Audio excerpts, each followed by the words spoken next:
Hello guys, Assalamu alaikum.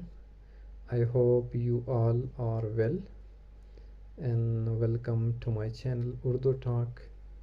Today in this video we will learn the Urdu and English sentence structure, the difference between Urdu and English sentence structure, and how we are using words to make a sentences. So before starting, first let's know what is a sentence and how we can make it. So here you guys can see the subject, verb and object. These three are the main elements of a sentence. Subject, verb and object, when we are writing together, so we are getting a full sentence. So in case if you guys don't know what is subject, what is verb or object, so I wrote the definition here as you guys can see on the screen. So let's go through from the definitions and then we will start our main topic. We will look the differences between English and Urdu sentence structure, because it's quite different, and whenever English students they are translating, whenever they are speaking Urdu, so they are simply translating English sentences into Urdu, which is not correct. So today we will learn these things. Okay, so let's start. First we have subject, and the subject of a sentence is the person, place or thing that is performing the action of sentence. Examples are I, we, you. These are pronouns, so all the pronouns are subjects. It may be any name, okay, any singular name or plural name, so we called it subject, which is performing action. Okay, then we have verb. So verb is work, actions, okay, or state of being in a sentence. For example, go, to go, run, make. Then we have object. So object of a sentence is the person or thing that is receiving the action of the verb. For example, school, book, cricket. These are objects. Okay, I play cricket, this is your book, okay, that is our school. So all these are object. Okay, so now I will remove this, all these, and then we can continue. Okay, so as you guys can see now the table in English sentences, first we have subject, then we have verb second number, and third number we have object. These three are the main elements of English sentence. First we have subject, second is verb, and third is object. Here are the examples. I go to school. So I is become subject, go is action, so this is verb, and school is object. Okay, but now in Urdu, if we are translating the same sentence, I go to school, so we can translate it मैं then jata hu school. If we are translating it as it's same like subject, verb and object, so then the sentence is becoming मैं jata hu school, which is not correct. So the correct one is, here you guys can see, I go to school है, मैं school jata hu. So school we use second number after the subject. As you guys can see, मैं is I, which is subject, we use it first. Then school, second is school, which is here number third in English sentence, while here in Urdu we use number second. So this is uh, object we are using second number. And then jata hu mean go, which in English we use number 3 and number 2, sorry, but in Urdu we use it last one, number 3.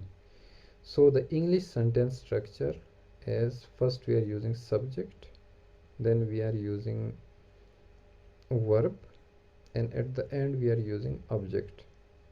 In this direction we are reading and writing English, while Urdu we are reading and writing from right to left side. So here this one is, first we have subject, then we have object, instead of verb we have object, and finally we have verb.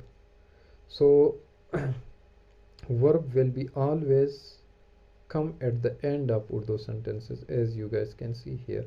So we can read in this direction. If first we have subject, then we have object, and number 3 we have verb, while here in English first we have subject, number 2 is verb, and number 3 is object. So that's it, only verb is changing the place. In English, verb we are using at the middle of English sentence, while in Urdu it will become at the end of Urdu sentences. Okay, now so English you guys already know, so let's focus on Urdu again. First is subject, then object, and at the end verb. In this direction we are reading and writing Urdu from right to left side. So first is subject, second is object instead of verb, while in English this is English sentence structure. English. In English first we have subject, second verb, and third object, while in Urdu number second is object, while the last one is verb, number 3. Okay, so although this rules is like not very fixed, that we will must use this order, the Urdu sentence structure order. This is Urdu sentence structure. Urdu sentence structure. Okay, this is not very fixed. Urdu is very flexible. It's not like English where we can use a specific order. We can also change this order, but this one is the more standard one and the more easy one to make Urdu sentences. We can simply bring verb at the end in Urdu sentences. Okay, now number 2 sentence here, as you guys can say, we play cricket. So here we is become subject, play is action, so this is verb, while cricket is receiving the action, receiving the play, so it's become object in English. While in Urdu this sentence we can write hum cricket खेलते हैं, हम cricket खेलते हैं. Okay, so here hum is become subject, you guys can see it here, and then number 2 here is verb in English, but in Urdu we use here number 2 is object. Cricket is object here, while खेलते हैं in English we use it number 2 between subject and object, खेलते हैं, which means play, while in Urdu we will use it at the end of Urdu sentence. So first we use subject again, second as object, and third is verb. This is the Urdu sentence structure. Similarly, the last sentence you guys can see, you write a letter. So in Urdu we can say तुम एक खत लिखते हो. So तुम एक खत and then लिखते हो. लिखते हो. So here तुम, or we can also say आप and तुम are we are using it for the word you, for pronoun you. One meaning is आप. In Urdu we are writing in this way in Urdu script, and second meaning is तुम. तुम is informal you. Informal, we can use it for friends, for family members, for younger people, while आप is the polite one, the formal one. Okay, so तुम or आप is become subject here. Then khat mean letter, which is object, and लिखती हूँ mean write. So this is become verb. So again a verb we use at the end of Urdu sentences, first, second and third. Okay, that's it. Now let's use this rules in some more sentences. For example, if I want to say that I am from London.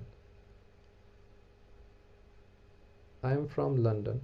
So in English, I is become subject, am is become verb, and London is become object, while from is post position or preposition. Here we are in this video we are not discussing preposition, but we can like this is just a preposition, so I wrote it here. Now we will make video per preposition, all the preposition, how we can use it. So later on we will learn it, but now if I am going to translate this sentence, I am from London, so I can say in Urdu मैं n is almost silent, or with nasal sound we can pronounce मैं London से हूँ. मैं London से हूँ. I am from London.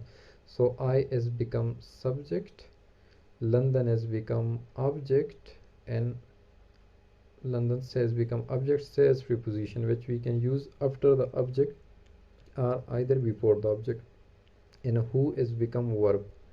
So in Urdu again we use verb at the end, while in English verb here we can see at the middle between subject and object. Okay, in Urdu script this sentence we can write मैं London से हूँ like this है. मैं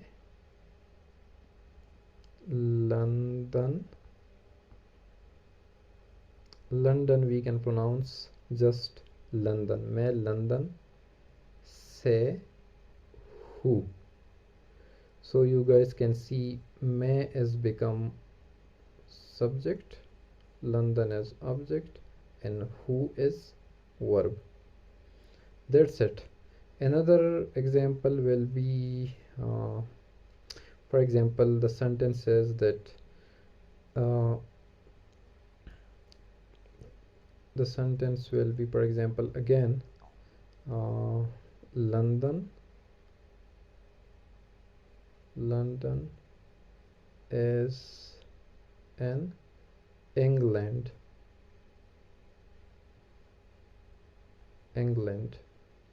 So London becomes subject here, as is verb, and in England is object. In is again preposition, but we can write it with object. This sentence we will write London. In Urdu we can write it London, England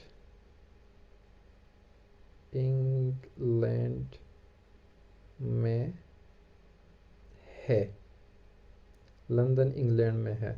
or the Urdu word for England is Inglistan. Inglistan. So we can say London Inglistan mein hai. So London has become subject, Inglistan or England become object, and may is preposition which we can use after the uh, object, and hai is become verb. At the end we use hai, while here hai we use at the middle. Okay, so in this way we can use words order in Urdu sentences. Just verb we are bringing at the end of Urdu sentences. But again, point to be noted, which is that this rule, subject, object and verb, this is the Urdu sentence structure. Urdu sentence structure. But this is not very fixed. We can also use any other order, but the most correct one and the grammatically which is more accurate and correct, so this one is considering the standard one. TURE structure, Urdu sentence structure. That's it. Okay, now last example, then we will wind up this video. For example, where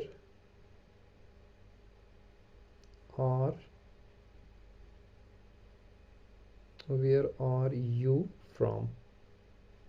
An interrogative sentence we can also use, where are you from?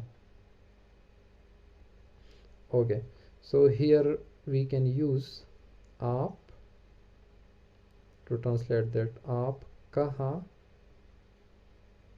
se hain? Aap kahan se hain? Where are you from? So aap is become subject, kahan se is question word with preposition, se is preposition which mean from, and kahan is where. So this is become object of this sentence, and hai mean are, which is verb. So here we use again subject, object and verb rules. Aap kahan se hai? But as I told you that this order, to use this order, it is very good to use this order because this is the standard one. But we can also change it. This is not necessary that we can always use it. Okay, it is good, it is better if you guys can use it. But in case if you guys are confused that which one is the subject or the object, then simply you can use any other order. For example, the same sentence I can also write in this way, that kaha se hai aap.